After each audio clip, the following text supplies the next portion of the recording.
Le Premier ministre israélien veut durcir les contrôles autour de la ville palestinienne de Hebron, où se trouve également une enclave israélienne. C'est de là que viendraient nombre d'auteurs de récentes attaques. Les tensions actuelles entre Israéliens et Palestiniens risquent également d'avoir un impact sur le tourisme de Noël, une habituelle grand rendez-vous annuel pour la ville palestinienne de Bethléem. Reportage Maxime Pérez. Voilà à quoi ressemble Bethléem depuis le mois d'octobre. Des émeutes presque quotidiennes entre jeunes lanceurs de pierres et forces de l'ordre israéliennes. Elles se déroulent à l'entrée du tombeau de Rachel, une enclave ultra sécurisée où se rendent chaque jour des milliers de fidèles juifs. Derrière ce grand portail qui protège le site, la ville palestinienne. Cette grande artère porte les traces des affrontements de la veille. Nous y pénétrons avec un officier israélien, sous bonne garde, car les tensions peuvent ressurgir à tout instant. Nous voici à l'entrée de Bethléem. Cette porte que nous venons de passer, ça fait partie du statu quo. En temps normal, c'est par cet axe que transitent tous les pèlerins chrétiens qui souhaitent se rendre à l'église de la Nativité. Ils sont plus d'1 million chaque année. Mais à l'image de ces hôtels habituellement bondés, la situation pèse sur le tourisme. Le tourisme est touché, on le constate. Je ne peux pas encore vous donner de chiffres précis, mais quand des incidents éclatent, les répercussions se font toujours ressentir après coup.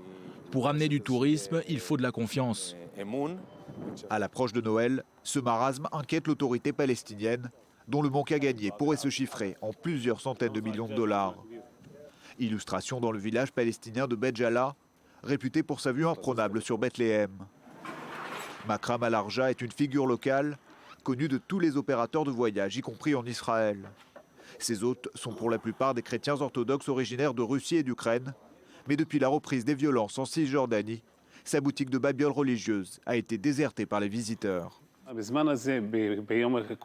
En période de calme, il y a de 5 à 10 autobus de touristes par jour. Aujourd'hui, il n'y en a qu'un seul et ça n'est pas suffisant pour le business et pour mes employés. Cette dégradation économique en Cisjordanie n'est pas un bon signal pour l'armée israélienne.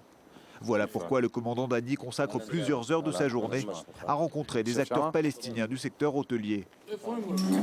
Un dialogue essentiel pour tenter de ramener le calme, mais derrière une atmosphère cordiale et détendue, il y a des revendications urgentes. On évoque déjà entre nous les conséquences à venir en février, mars et avril pour la Pâque. On a déjà eu des annulations et si la situation continue ainsi, ça risque de nous porter un très grand préjudice. Mais l'économie palestinienne reste encore largement dépendante de son voisin. Malgré les tensions et les risques d'attentats, quelques 6 000 Palestiniens de Bethléem continuent de se rendre chaque jour en Israël pour travailler. En même temps qu'il agit en amont pour endiguer les violences, Tzahal insiste pour maintenir la libre circulation des Palestiniens. Nous pensons que l'économie peut aider à ramener la sécurité. Les responsables palestiniens le comprennent aussi et nous souhaitons que la population puisse en bénéficier. Nous n'avons aucun intérêt à leur rendre la vie plus difficile.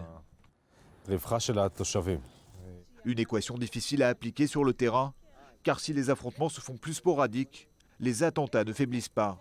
Le risque d'une escalade prolongée est immense pour l'autorité palestinienne.